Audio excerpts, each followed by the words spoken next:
देखिए इस वीडियो में हम देखेंगे इनपुट टैक्स क्रेडिट।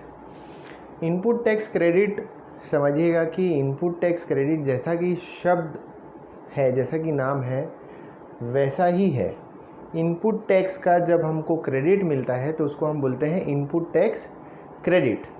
ठीक है, समझिएगा। जैसे कि ये पहला एग्जाम्पल है जहाँ पर इनपुट टैक्स नाम की कोई चीज़ नहीं है। एक मैन्युफैक्चरर है, उसको कोई चीज़ 1000 रुपये में पड़ती है बनाकर, उस पर वो 100 रुपये प्रॉफिट जोड़ता है तो वो 1100 रुपये में बेचने लायक होता है। वो आइटम जब उसको 5% जीएसटी के साथ में बेचता है तो वो 55 रुपये जीएसटी जोड़कर एक ट्रेडर के हाथ में जब वो आता है तो वो ट्रेडर को कितने रुपए में पड़ता है? 1155 रुपये में। ट्रेडर भी इसमें 100 रुपये का प्रॉफिट जब जोड़ता है तो वो उसको कितना हो जाता है? उसका सेल्स प्राइस 1255 रुपये। अब इसमें ट्रेडर फिर से जब जीएसटी जोड़ता है तो ये जीएसटी 62 रुपये 75 पैसा होता है और ये आपके हाथ में पड़ता है 13 रुपये 17 पैसे। ये है कंज्यूमर। ठीक है, तो कंज्यूमर के हाथ में कितना रुपये पड़ा? 1317 रुपये पड़ा। अब इस कंडीशन में आईटीसी अवेलेबल है। ये आईटीसी के लिए है और ये नो आईटीसी के लिए है। ठीक है, आईटीसी में क्या हो रहा है? अब यही मैन्युफैक्चरर 1100 रुपये में जीएसटी लगाकर जब ट्रेडर को दिया, उसके बाद इस ट्रेडर ने क्योंकि 55 रुपये मैन्युफैक्चरर को दिया था जीएसटी के नाम का, तो उसको क्रेडिट मिल गया। जब उसको इनपुट टैक्स क्रेडिट मिल गया तो उसकी कॉस्टिंग कितनी हो गई? वापस से 1100 रुपये। 1100 रुपये में उसने 100 रुपये का प्रॉफिट जोड़ा तो कितना हुआ? 1200 रुपये। इसमें जीएसटी इसने जोड़ा 60 रुपये, 5%। रेट ऑफ जीएसटी सेम है, पर क्योंकि सिर्फ इसको इनपुट टैक्स क्रेडिट मिल रहा है ट्रेडर को, इसीलिए ये कंज्यूमर के पास में किस प्राइस पे गया? 1260 रुपये। तो इसीलिए इनपुट टैक्स क्रेडिट इम्पॉर्टेंट है। इनपुट टैक्स क्रेडिट का मतलब आप समझ गए। इनपुट टैक्स क्रेडिट मतलब जो मैंने इनपुट टैक्स दिया है, इनपुट पे टैक्स दिया है, वो मेरा क्रेडिट मिल रहा है तो वो इनपुट टैक्स क्रेडिट होगा। बेसिकली इनपुट टैक्स क्रेडिट को आप 3 भाग में बांट लीजिए। 3 भाग में का मतलब है, इनपुट टैक्स क्रेडिट में एक होता है इनपुट, एक होता है इनपुट सर्विस और तीसरा होता है कैपिटल गुड्स। जो इनपुट होता है वो इनपुट गुड्स का जो आप इनपुट लेते हो फॉर ट्रेडिंग बोल लो, चाहे फॉर बिजनेस कंजम्पशन बोल लो, वो आपका इनपुट रहेगा। ठीक है, या आप बोल सकते हैं ऐसा इनपुट जो इनपुट सर्विस भी नहीं है और कैपिटल गुड्स भी नहीं है, वो पूरा इनपुट है। इनपुट सर्विस क्या है कि कोई भी सर्विस आपने ली है और उस सर्विस पे जो आपने टैक्स दिया है उसका जब आप क्रेडिट लोगे तो वो इनपुट सर्विस का क्रेडिट होता है। ठीक है, इनपुट सर्विस मतलब सर्विस पे जो इनपुट आया वो इनपुट सर्विस। इसके अलावा कैपिटल गुड्स क्या हुआ? कैपिटल गुड्स वो हुआ जो आइटम को आप खरीदने के बाद में बुक्स में कैपिटलाइज करते हैं, जैसे कि plant and machinery. Plant and machinery मेरा एक कैपिटल गुड्स है। जैसे फर्नीचर फिक्सर, वो मेरा कैपिटल गुड्स है। आपने ऑफिस के लिए एयर कंडीशन खरीदा, वो कैपिटल गुड्स है। ठीक है, ऐसी सारी चीज़ें जो आप बुक्स में कैपिटलाइज करते हैं, जो आपके बैलेंस शीट में फिक्स्ड असेट्स में दिखती है, वो सारे कैपिटल गुड्स हैं।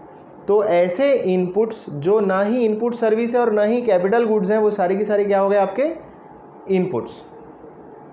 ठीक है, तो आपके पास इनपुट टैक्स क्रेडिट ये 3 चीज़ों का हो सकता है, इनपुट, इनपुट सर्विस और कैपिटल गुड्स। क्या हमको तीनों का इनपुट मिलता है? हाँ जी, बिल्कुल तीनों का इनपुट मिलता है। पर कब मिलेगा? जब हमको बिजनेस पर्पस के लिए हम यूज़ कर रहे हैं। अगर हमने कोई भी इनपुट लिया या इनपुट सर्विस ली या कैपिटल गुड्स लिया फॉर द बिजनेस, तो वो हमको इनपुट मिलता है।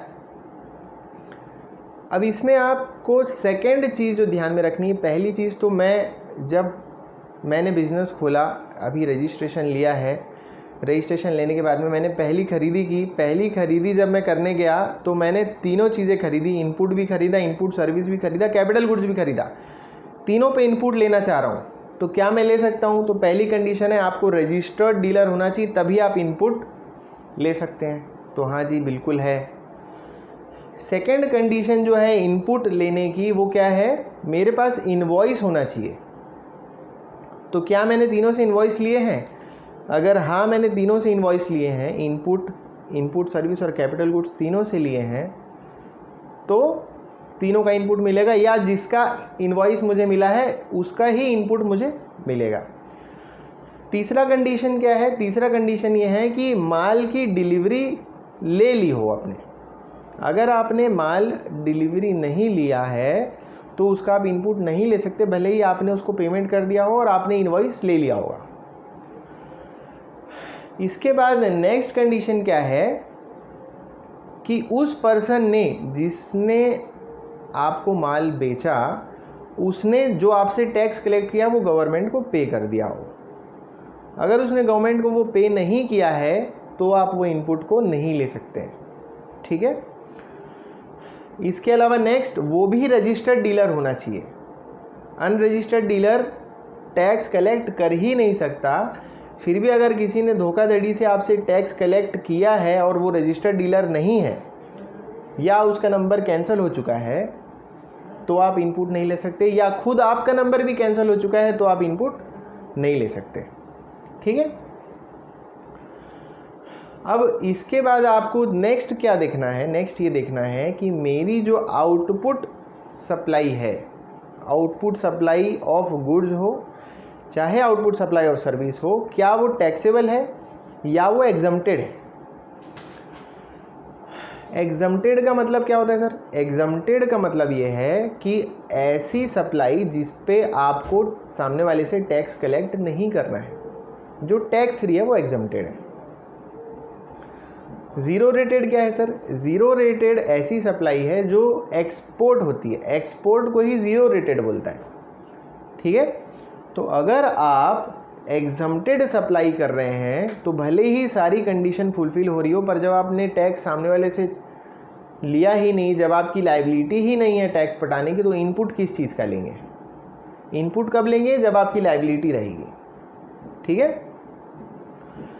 अब इसमें एक और इम्पॉर्टेंट चीज़ आती है कि अगर आप एग्जम्प्टेड सप्लाई भी कर रहे हैं और टैक्सेबल सप्लाई भी कर रहे हैं, उस कंडीशन में क्या होगा? उस कंडीशन में सबसे पहले आपको ये समझना पड़ेगा कि ऐसी कौन सी इनपुट है जो मेरी एग्जम्प्टेड के लिए यूज़ हो रही है और ऐसी कौन सी इनपुट है जो टैक्सेबल के लिए यूज़ हो रही है। ऐसी सारी इनपुट जो आप एग्जम्प्टेड के लिए यूज़ कर रहे हैं, प्राइमरीली सीधा एक नज़र में ही आपको दिख रहा है कि हाँ ये इनपुट डायरेक्टली इस पे यूटिलाइज हो रहा है, उस कंडीशन में आप एग्जम्प्टेड सप्लाई में जो इनपुट्स कंज्यूम हो रहे हैं उस पे इनपुट नहीं ले सकते। पर अगर आप टैक्सेबल के लिए यूज़ कर रहे हैं तो बिल्कुल ले सकते हैं। इसके बाद अगर आप एक ही आपका इनपुट है पर आउटपुट दोनों है, टैक्सेबल भी है और टैक्स फ्री भी है, तो उस कंडीशन में क्या होगा? टैक्सेबल एंड टैक्स फ्री दोनों हैं, तो उस कंडीशन में इनपुट्स एंड इनपुट सर्विस का आपको प्रोपोर्शनेटली ही इनपुट मिलेगा। कैपिटल गुड्स में किस तरीके से इनपुट मिलेगा और इनपुट का रिवर्सल होगा वो मैं आपको एडवांस कोर्स में बताऊंगा। यहाँ तक क्लियर हो गया आपको कि पहले मैं इनपुट समझा, इनपुट के 3 प्रकार समझे, इनपुट के 3 प्रकार मैं कब इनपुट ले सकता हूँ वो मैं समझा, कौन सी कंडीशन में मैं इनपुट नहीं ले पाऊँगा ये मैंने समझा। अब इसके अलावा सेक्शन 17 है जिसमें बोलता है, सेक्शन 17(5) 17(5) है जिसमें बोलता है कि ये सारी कंडीशन भी अगर रहेगी तो भी आपको इनपुट नहीं मिलेगा। ठीक है। उसमें कौन कौन से आइटम हैं? तो उसमें है सबसे पहले मोटर व्हीकल। अगर आप अपने बिजनेस के लिए कार खरीद रहे हैं और आपका बिजनेस कार बेचने का नहीं है या आपका बिजनेस टैक्सी बिजनेस नहीं है तो आप उस कार का इनपुट नहीं ले सकते। सेकंड, अगर आप उस कार की सर्विसिंग भी करवा रहे हैं और उस पर जीएसटी दे रहे हैं तो भी आप इनपुट नहीं ले सकते। तीसरी चीज़, आप अंबानी जी हैं और अंबानी जी हेलीकॉप्टर खरीद रहे हैं तो एयरक्राफ्ट या वेसल का भी इनपुट नहीं मिलेगा। इसके अलावा अगर आप फॉर एग्ज़ाम्पल रेस्टोरेंट में गए हैं और रेस्टोरेंट का कोई आपने बिल पे किया है तो वो आपका इनपुट नहीं मिलेगा। इसके अलावा अगर आउटडोर केटरिंग का सर्विस आपने लिया है तो नहीं मिलेगा। तीसरी चीज़, अगर आपने कोई ब्यूटी ट्रीटमेंट करवाया है तो भी आपको इनपुट नहीं मिलेगा। अगर आपने कोई हेल्थ सर्विस ली है जो टैक्सेबल है, क्योंकि हेल्थ सर्विस टैक्स फ्री भी है और टैक्सेबल भी, जो टैक्स फ्री रहेगा उसमें इनपुट आएगा क्या सर? उसमें इनपुट आ ही नहीं सकता, क्योंकि जब आपने सरकार को टैक्स दिया ही नहीं तो इनपुट किस चीज़ का लेंगे? जो हेल्थ सर्विस टैक्सेबल है और आपने ली है, जैसे आपने कोई कॉस्मेटिक प्लास्टिक सर्जरी करवाई है तो वो भी इनपुट टैक्स क्रेडिट आपको उसका नहीं मिलेगा। ठीक है। इसके अलावा आपने रेंट कैब लिया है या हेल्थ इंश्योरेंस, लाइफ इंश्योरेंस लिया है तो उसका भी क्रेडिट आपको नहीं मिलेगा सर।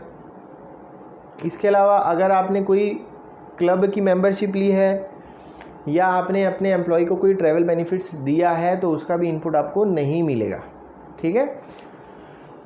और इसके अलावा कौन सा इनपुट है जो गवर्नमेंट चाहेगी कि आप ना दें, क्योंकि ये तो सारे कंज्यूमेबल्स, अगर इस पर भी इनपुट आपको दे दिया जाएगा तो कोई ऐसा पॉइंट बचेगा ही नहीं जिसमें सरकार को पैसा अल्टीमेटली मिले। कहीं ना कहीं किसी न किसी तरीके से वो इनपुट के रास्ते फिर निकल जाएगा। तो नेक्स्ट जो सबसे बड़ा आइटम है जिस पे इनपुट आपको नहीं मिलेगा वो है वर्क्स कॉन्ट्रैक्ट सर्विस। अगर आपने अपने खुद के लिए बिल्डिंग बनाई तो आपको इनपुट नहीं मिलेगा। किस कंडीशन में मिलेगा? जब आपका वर्क्स कॉन्ट्रैक्ट का काम ही है तो आपको इनपुट भी मिलेगा और आपको आउटपुट में भी लेना पड़ेगा। इसके अलावा कुछ ऐसी और कंडीशंस रहती है जिस पे गवर्नमेंट चाहे तो रेस्ट्रिक्ट कर सकती है कि इन आइटम पे आप आईटीसी नहीं ले सकते हैं। ठीक है सर। तो ये था आपका आईटीसी जो आपको प्राइमरीली ही फर्स्ट फेज़ में ही रिकॉग्नाइज करना है। जब आप इनपुट ले रहे हैं, जब आपका इनपुट, आपने किसी को टैक्स पटाया, उसी मोमेंट आपको डिसाइड करना है कि ये इनपुट है कि इनपुट सर्विस है कि कैपिटल गुड्स है। ये मुझे ये सारी कंडीशंस फॉलो करेंगे तो ही मिलेगा। उसके बाद मेरी जो इसको कंजम्पशन है, मेरा कंजम्पशन कहाँ पर है? टैक्स फ्री में है तो नहीं मिलेगा, टैक्सेबल में है तो मिलेगा। उसके बाद आपको ये देखना है कि कहीं ये 17(5) का आइटम तो नहीं है। सेक्शन 17(5) में अगर वो आइटम फॉल कर रहा है तो उस कंडीशन में आपको इनपुट नहीं मिलेगा, अगर वो कंडीशन फुलफिल नहीं होती है। ठीक है। इसके अलावा अगर आप कोई पर्सनल एक्सपेंस करते हैं, ये सारे तो थे फॉर बिजनेस पर्पस, अगर आप इसके अलावा पर्सनल एक्सपेंस करते हैं तो वो भी आपको नहीं मिलेगा। तो प्राइमरी स्टेज में ही आपको देखना है कि पूरा इनपुट जो है वो मेरा पर्सनल लेवल का है तो नहीं मिलेगा। फिर बिजनेस पर्पस का है पर एग्जम्प्टेड में यूज़ है तो भी नहीं मिलेगा। बिजनेस पर्पस का है, टैक्सेबल में है और ये सारी कंडीशन फुलफिल हो रही है तो ही आपको मिलेगा। पर उसमें इंपॉर्टेंट क्या है? रजिस्टर्ड डीलर आप रहने चाहिए। उसके अलावा एक कंडीशन और क्या है कि अगर आपने 180 दिन के अंदर पेमेंट सामने वाले को नहीं किया है, भले ही यह सारी कंडीशन फुलफिल हो रही हो, फिर भी आपको वो आपके आउटपुट लायबिलिटी में दिखाना पड़ेगा। उस पर आपको इंटरेस्ट लगेगा। जब तक आप उसको पे नहीं करते हैं तब तक आप उसका इनपुट नहीं ले सकते हैं। तो 180 दिन का गवर्नमेंट ने आपको रिलीफ दिया है, पर 180 दिन के बाद आपको वो आपका वापस इनपुट टैक्स रेट से वापस लेकर आउटपुट लायबिलिटी में दिखाना पड़ेगा। ठीक है सर। तो ये था input tax credit. Thank you.